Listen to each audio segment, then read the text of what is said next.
try to get this started, everyone.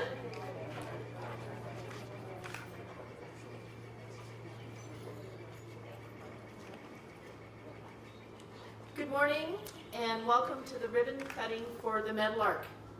I'm Cindy Weiss, the YWCA Executive Director, and I want to thank you for joining us to celebrate the grand opening of the Meadowlark, a place that will truly change lives and transform our community.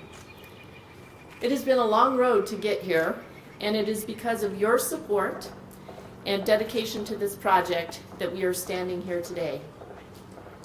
I also want to acknowledge that the Missoula Valley was historically inhabited by the Salish, Kootenai, and Kalispel tribes, as well as many other tribes that pass through this area. We are grateful to this land and its original caretakers, and we are committed to honoring that at the Meadowlark for generations to come. In folklore, the Meadowlark is a sign of peace, safety, and easier times ahead. And that is exactly what we hope to provide for the people who will walk through the doors of this building. And while there is so much that is contained within these walls, including 38 private sleeping rooms for families and survivors of domestic violence, shared living and dining areas, healthcare and legal clinics, youth play spaces, and 178 beds, 50 bathrooms, and out back an old blue Quonset hut. The Meadowlark is ultimately designed to help women, children, and families rebuild their lives and take flight. And the building has 3 different wings to enable this. The central wing, named the Serenity Center, houses the YWCA program headquarters. Our programs include counseling and support groups for adults and children, legal services for domestic violence survivors, a healthcare clinic for adults and children residing in the building, and summer and after-school programs so that kids impacted by trauma can have the opportunity to just be kids while they're here. And our Racial Justice Initiative, which is designed to address issues of racism in our community. The East Wing is the YWCA's expanded domestic violence shelter, providing safety and support to survivors and their children who have fled violent homes. We will be able to serve twice as many people in this building as we do in our current shelter, including male survivors, and provide much more comprehensive support. Residents will have their own sleeping rooms and bathrooms so that they have a private and dignified space to heal from abuse. And finally, the West Wing is home to the new Missoula Family Housing Center, which is jointly operated by the YWCA and Family Promise, a program of the Missoula Interfaith Collaborative.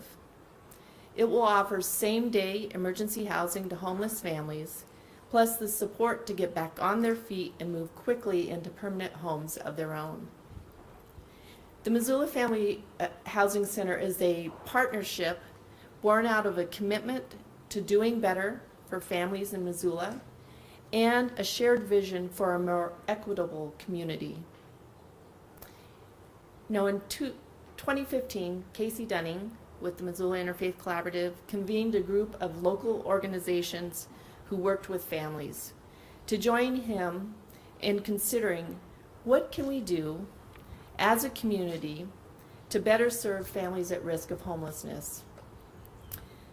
I joined that conversation, and it has been my pleasure to work with Casey over the past 5 years as we answered that big question with a big plan, and now the unveiling of the big reality. That's why it's my honor now to introduce Casey to talk more about our partnership and Family Promise. And I hope you will also wish him a very happy birthday.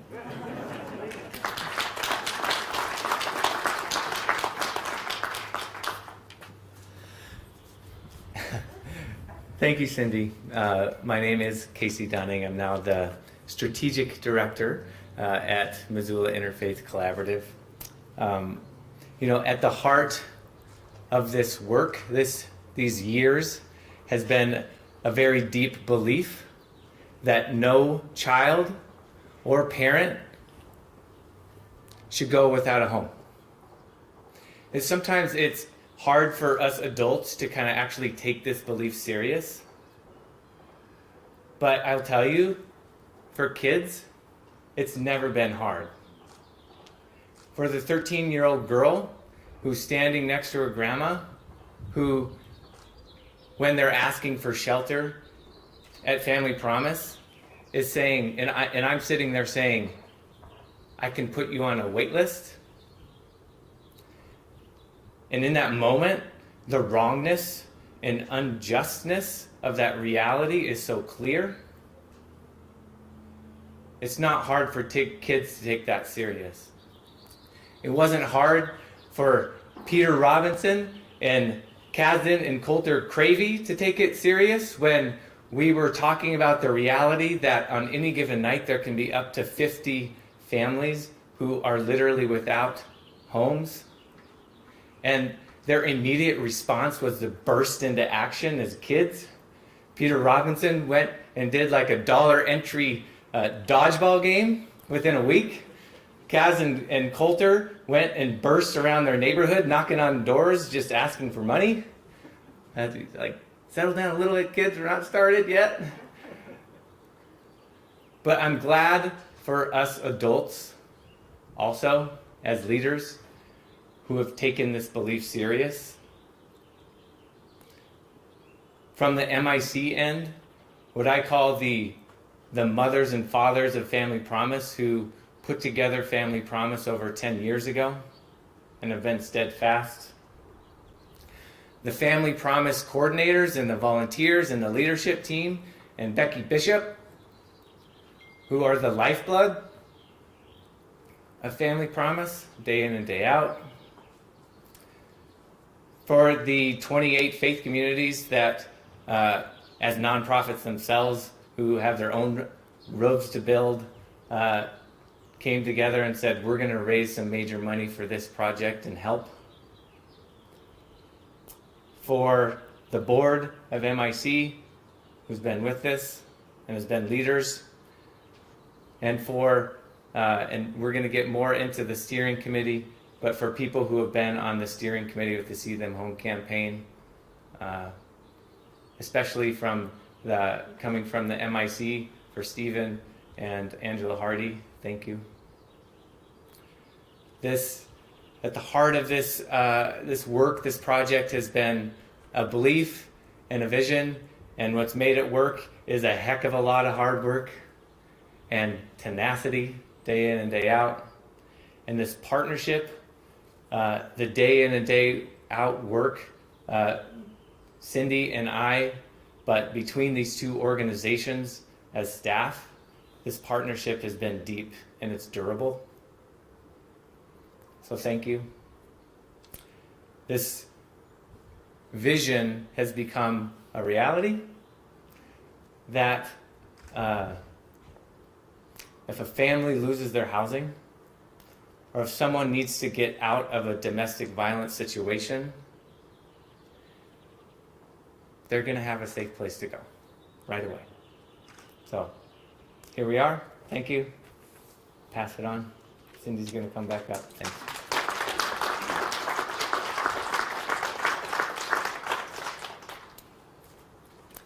Thank you, Casey. You know, like Casey, I am filled with gratitude for the community of supporters who have been with us to plan, pay for, and build this facility. And this includes local entities that have a financial stake in this project, beginning with our longtime bankers at First Security Bank, who not only provided bridge and source loans for us, but also became the primary investor in our New Market Tax Credit project.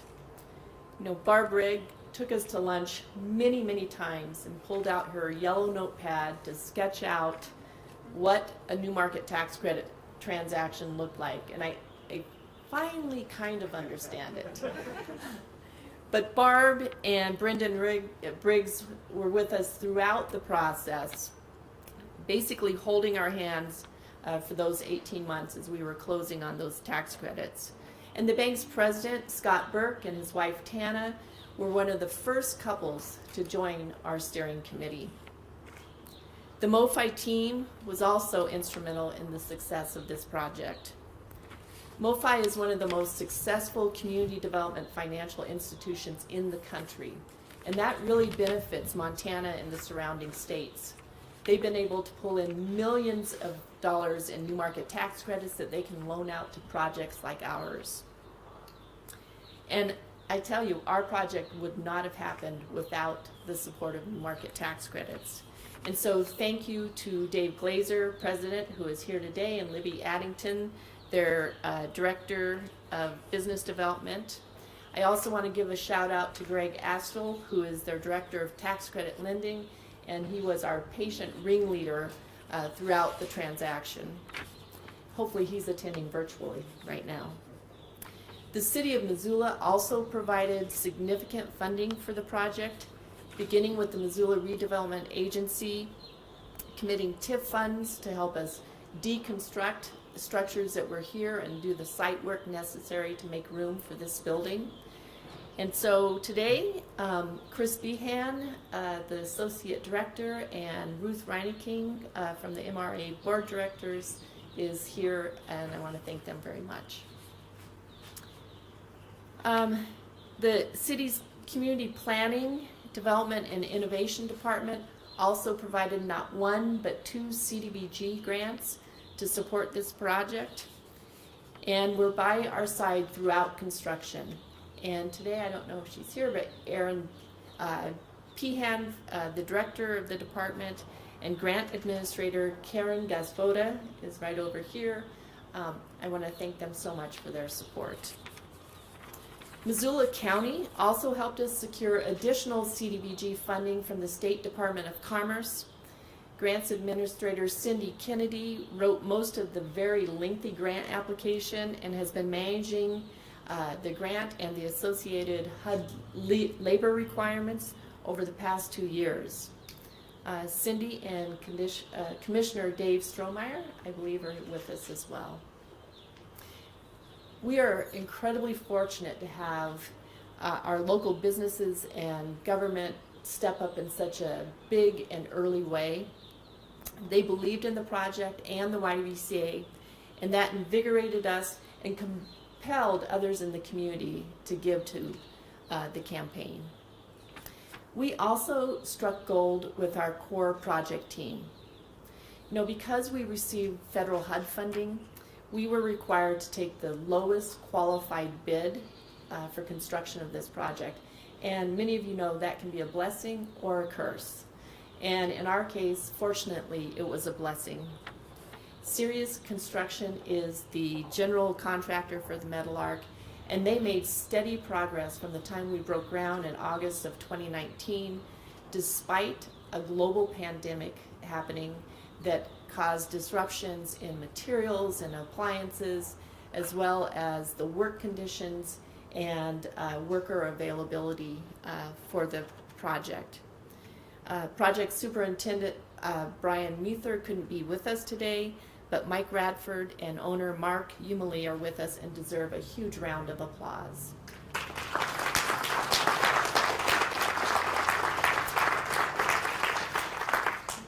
There's also an unsung hero in our midst. You know, the YWCA excels at many things, but evaluating construction bids and the ins and outs of construction projects are not our forte. So early on, our sisters at Homeward told us we should budget quite a bit of money to hire a owner's rep for our project, someone who could be a liaison between us and the contractor. Well, again, our good fortune put Kim Reineking in our path.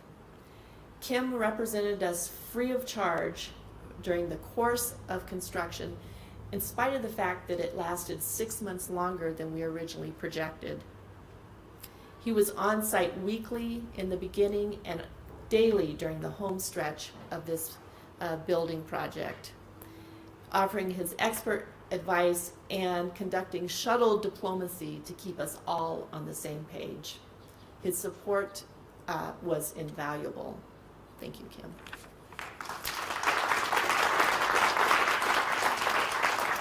And then finally, my most heartfelt appreciation for our visionary leader of the project, our architect extraordinaire, Colin Lane with MMW Architects. I first met Colin when Casey had invited him to join our conversation about what can we do to better serve homeless families in this community. Colin was a volunteer through First Presbyterian Church, I believe volunteered with Family Promise. He shared our commitment and our compassion. And fortunately, he was also a very talented architect and a perfect fit for our project.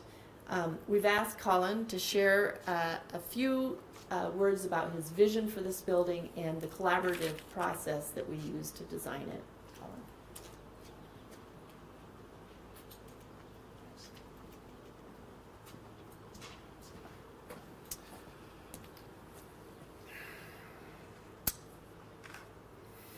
Colin. This is an emotional time for me.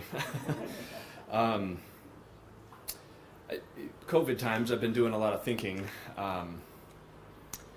I work at home now, and I look out the window, and I can see land that, in addition to it being tribal land, it was land that was used for the Missoula Poor Farm, which in some ways was Missoula's first shelter. And I can see where the Poor Farm was out my back window, and out my front window I can see where the county hospital used to be.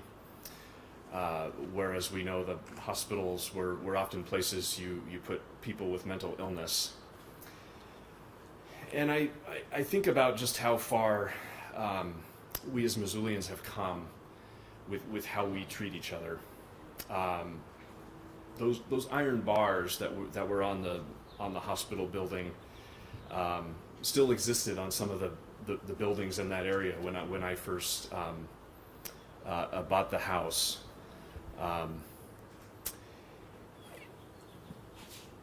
And I think about the time 5 years ago or so when I started volunteering and the words that were spoken at that point about needing to offer people a place that was welcoming and warm and inviting and safe. There were a lot of words spoken by a lot of you over the years, and those words really, to me, became this facility.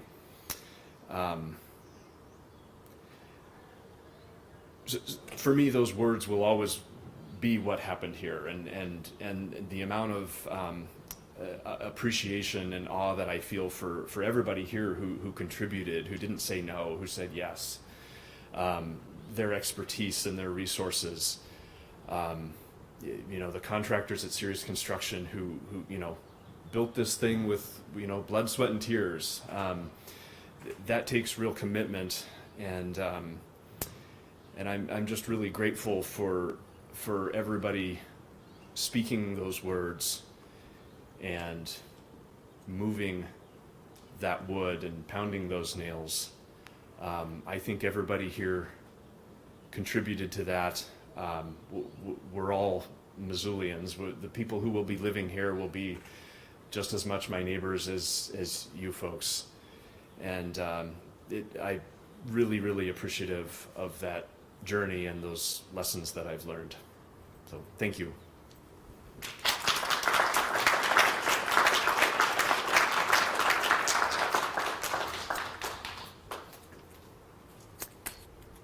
Thank you, Colin. I think your vision, generosity, and spirit will be infused in this place for generations to come. Thank you.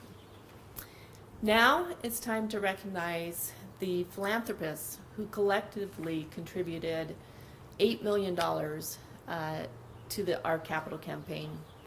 Over 1,000 Missoulians made gifts in the form of cash contributions, pledges, or in-kind gifts to this project and our See Them Home campaign.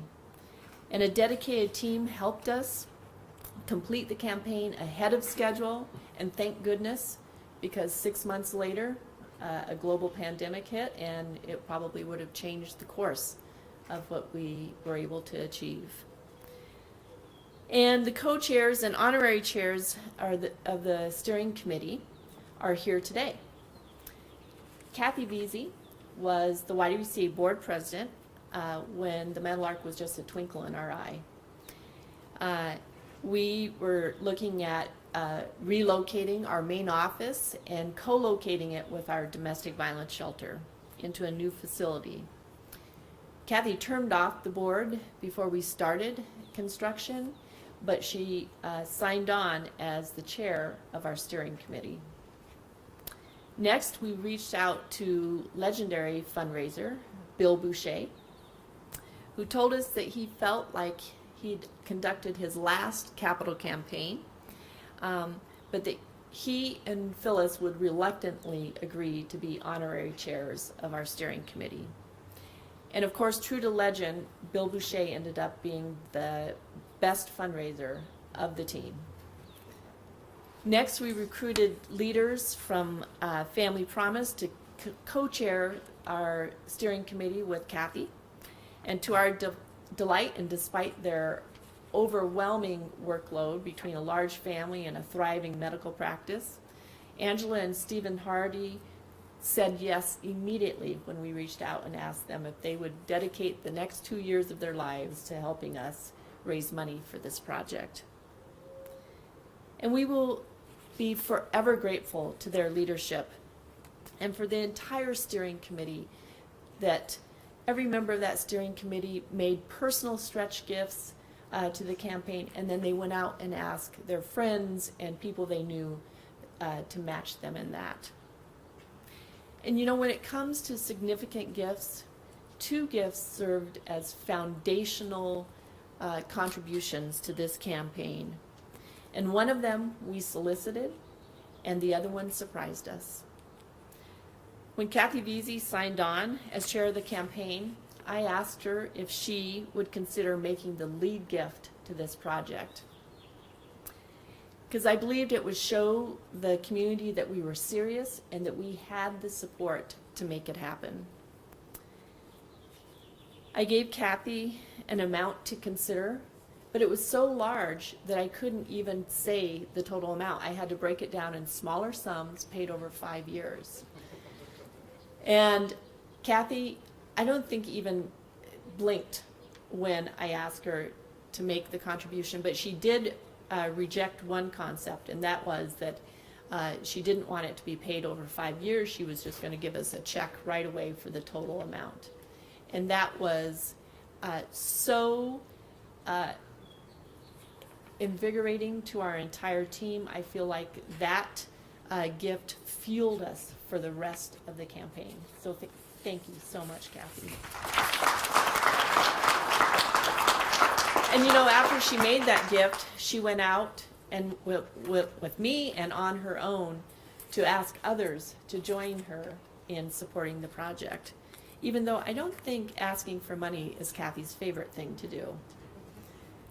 Our second foundational gift came from someone who reached out to me. After meeting briefly to ask thoughtful questions and to tell me why the project was important to them, they contacted me again shortly afterwards and to tell me that they had decided to sponsor the naming of the facility. It was $1 million naming opportunity. But they wanted to do so anonymously, which at first was odd to me. But they went on to explain that instead of naming the building, they would really like to simply have a poem mounted on a rock at the entrance to the building. You may have passed the boulder in the poem when you came in today. The poem had been taped to their grandmother's refrigerator when they were growing up, and they always remembered it. As for the naming of the facility, they wanted that honor to go to the YWCA staff. And it was an act of graciousness that I will never forget.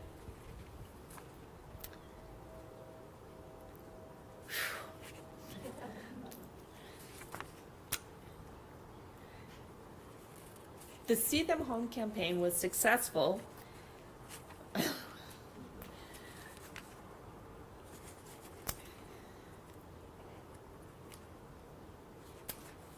because of the generosity of Missoulians giving their personal resources, not for their own benefit, but to improve the lives of others who are less fortunate.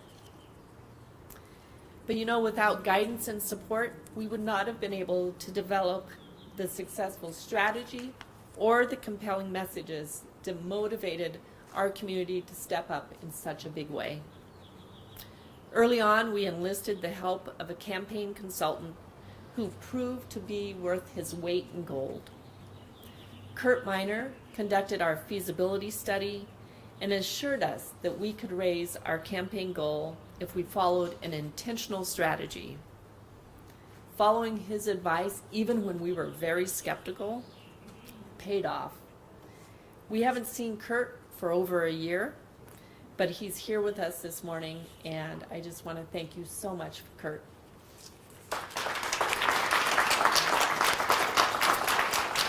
I also want to thank the Marketing and Communications Agency Partners Creative for their incredibly impactful contribution of in-kind services. Their team contributed significant labor hours and invaluable wisdom and creativity to develop the See Them Home campaign's marketing strategy, as well as the design of a new website for YWCA Missoula, which will go live later this month. They also facilitated the process that led to the YWCA staff selecting the Meadowlark as the name for our facility. And today, Suzanne Elstrom and Joe Nickel are here joining in the celebration. Thank you both.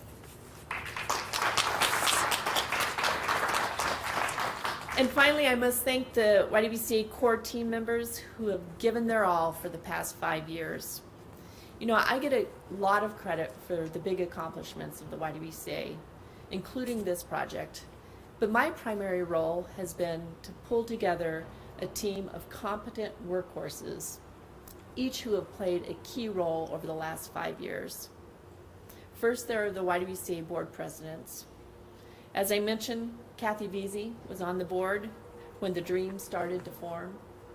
Miranda Ming served as president when we selected this location and purchased the property. She was a key member of our New Market Tax Credit team, and she is currently the president of our title holding company. And Kathy Powell has led the board since 2020 during a time that is likely the most tumultuous and exciting time in the organization's history. I really appreciate all three of these extremely talented leaders. And then there's the heart and soul of the YWCA team, our staff leaders. Patty Murphy, our director of programs, has kept our programs and services up and running during the duration of the project and during the pandemic, when many other social service organizations had reduced their services or closed their doors completely.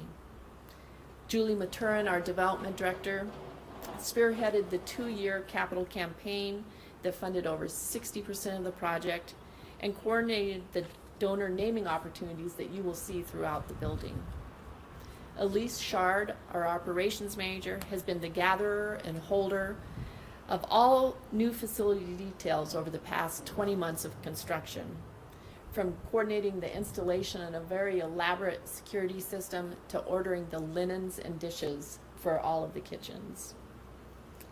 She has spent countless hours on details that make my head spin. And then Eileen Haddon, our finance manager, has managed to accurately track all of the financial details of our large nonprofit and 2 retail operations, while also handling the 1,000 new donor pledges that came in, construction invoices and certified payrolls, and 2 PPP loans and multiple new COVID-related grants. And she did it in a calm manner and without ever once complaining about her workload. And beside these 4 YWCA leaders, there are also 60 other staff members who I am proud to work alongside every day as they show compassion and respect for every person who walks through our doors. So thank you all I want to now invite up Deborah Franson, who is the Regional Director for Senator John Tester's office.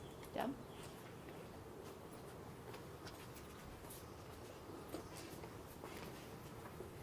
Thank you, Cindy. Senator Tester's sorry he can't be here today. He is planting, so sunshine, no rain, good news. And he wanted me to bring you this message. Good morning. Thank you so much for inviting me to share a few words with you all today. And congratulations on your grand opening. This project has been a long time coming and is truly welcome news for everyone who cares about this community. I specifically want to thank Executive Director Cindy Weiss, Board President Kathy Powell, Campaign Chairs Kathy Veazey and Stephen and Angela Hardy, Honorary Campaign Chairs Bill and Phyllis Boucher, MMW Architects and Colin Lane, and all the staff, board members, volunteers, donors, plus the builders and the bankers who put in countless hours to make today possible. The work the YWCA in Missoula does to take care of families in crisis is nothing short of extraordinary. The crisis line and safe shelter have served so many facing domestic or sexual violence, and you have truly been a lifeline for women and families at the most dangerous time in their lives. And your racial justice initiative is just what we need in this time when all of us must commit to eliminating racism in Montana and the United States. We can't empower women and girls until we eliminate all forms of discrimination, and I'm grateful for your work to do just that. As you continue serving and supporting Missoula's most vulnerable, I will continue standing beside you to ensure you have the support and resources you need. Thank you again for all you do, and congratulations again. Please stay in touch. Senator John Tester. Thank you.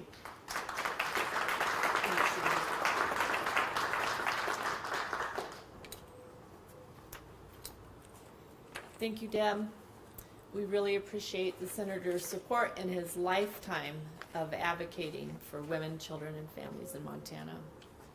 As we wrap up our celebration right now of this milestone accomplishment, we are preparing to welcome the first families to the Family Housing Center this Sunday. That's when our work will really begin. We will be all hands on deck, helping these families find housing in one of the most challenging housing markets we've ever seen. But we have the depth of experience and the breadth of volunteer support to move forward and provide them the deepest sympathy, the most sensitive outreach, the longest look ahead, and the most limitless courage, because that's what we do, that's what we've always done, and with your support we will continue to do it for generations in this building. So now I'd like to have the steering committee chairs come over here, and we will cut the ribbon. And someone's going to help with where, yes. There. And Casey. Yeah, I'll hold it.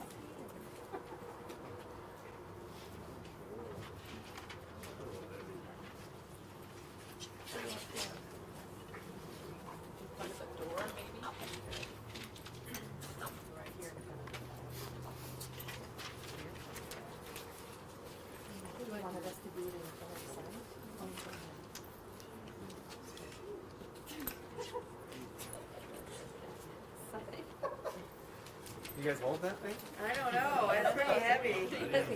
Are we ready? Oh, let's take that off. Take your mask off. Okay.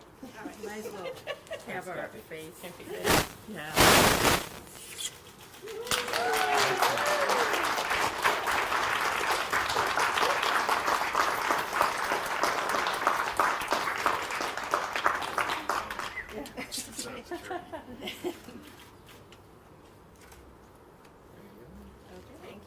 Thank you, everyone. Cool. Thank you. Thank you very Thank you much. for everything.